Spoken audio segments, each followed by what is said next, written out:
You know those little things we do every night before bed? Our small rituals. Well, what if one of those simple habits could actually create huge, positive ripples through your whole life? That's exactly what we're diving into today. This sentence right here, it's the very heart of a nightly affirmation that a listener shared with us. It's such a simple idea, right? But as you're about to see, it's the seed for some really, really profound changes. And get this practice comes from a 73-year-old Latino man who told us it completely reshaped his life. His experience coming from his stage of life and his background gives this a really powerful and unique perspective. Okay, let's get into it. So here's the plan. We'll start with the ritual itself. Then we'll follow that ripple effect outwards, from how it changes your inner state to how you see the world, and finally, how it impacts your relationships.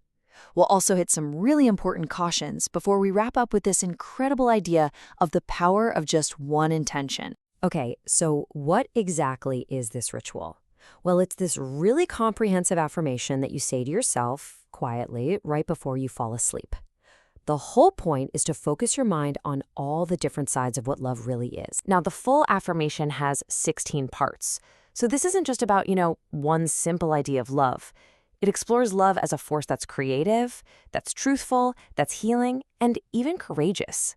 The idea is to just hold this big, all-encompassing view of love in your mind as you drift off. So what's the big idea behind this? It's really simple. The source suggests there are two main emotions driving us: love and fear. And the theory is, if you intentionally and consistently focus on love, you start to shrink the space that fear takes up. And fear is seen here as the root of pretty much all negativity. So, where does this all start? Well, it starts inside you. That's the first ripple. How does this nightly practice begin to change your own emotional and psychological state from the inside out? This intense focus on love can have some pretty amazing internal effects. By choosing love over fear, you can start to reduce that background hum of stress and anxiety. When you tell yourself that love is stronger and more courageous, you're actually building up your own emotional resilience for when things get tough. And thinking about love as needed and beautiful, well, that naturally helps you feel more gratitude and more compassion for yourself. But let's be real for a second. Is this just, positive thinking and wishful thinking? Or could something deeper be going on here? I mean, can you actually change the physical wiring of your brain with a practice like this? Well, this brings us to the science of neuroplasticity. Your brain isn't set in stone. It's always changing and adapting. The idea here is that by consistently repeating these affirmations, you're tapping into that ability. You are literally strengthening the neural pathways for loving thoughts, making them faster and more automatic over time. It's just like working out a muscle. All right, so once things start shifting inside you, what happens next? Well, that first ripple keeps going. It can start to change your entire perception of the world around you. Over time, this practice can help you develop what the source calls a lens of love. It's like you're putting on a new pair of glasses. You might start seeing situations with way more empathy and a lot less judgment. You start to notice more beauty, more meaning, and more connection in your daily life. You're actively looking for what unites us instead of what divides us. And that shift in how you see things, that's another huge piece of building real resilience. And of course, that change in your inner state and how you see the world, well, it's going to ripple out even further. It's going to transform how you actually show up and connect with the people in your life. When you're constantly reminding yourself that love is nurturing and endearing, it just naturally leads to warmer, more patient interactions. But here's a really fascinating point. When you see love as ethical, it can actually help you set healthier boundaries. It makes it clear what isn't loving or respectful, which helps you protect your own peace.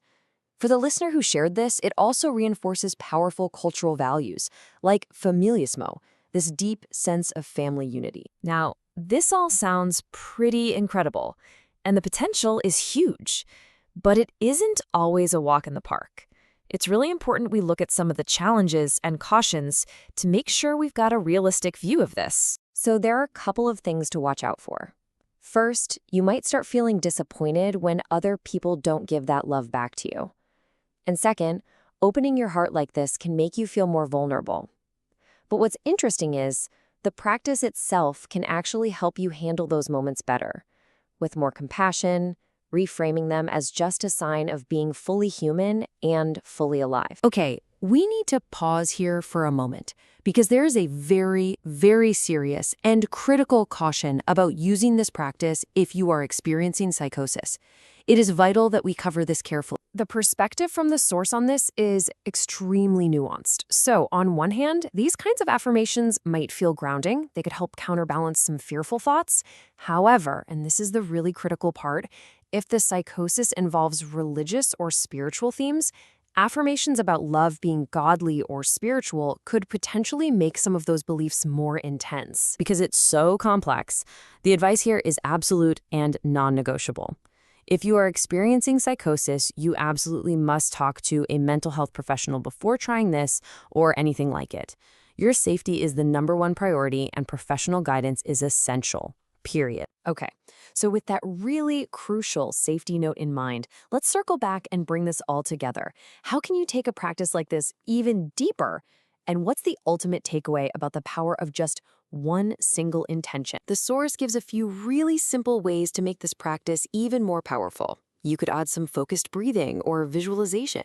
You could keep a gratitude journal to track all the good stuff you start noticing. You could even tweak the affirmations to directly challenge a specific fear you're dealing with. But the key to all of it is consistent, heartfelt practice. In the end, this nightly ritual is so much more than just saying words. It's like a recalibration for your soul. And it really makes you wonder, if one person with one consistent intention can create such a profound ripple effect in their own life, what could that mean for all of us, for the collective? If we each chose to consciously focus on love, one person, one night at a time.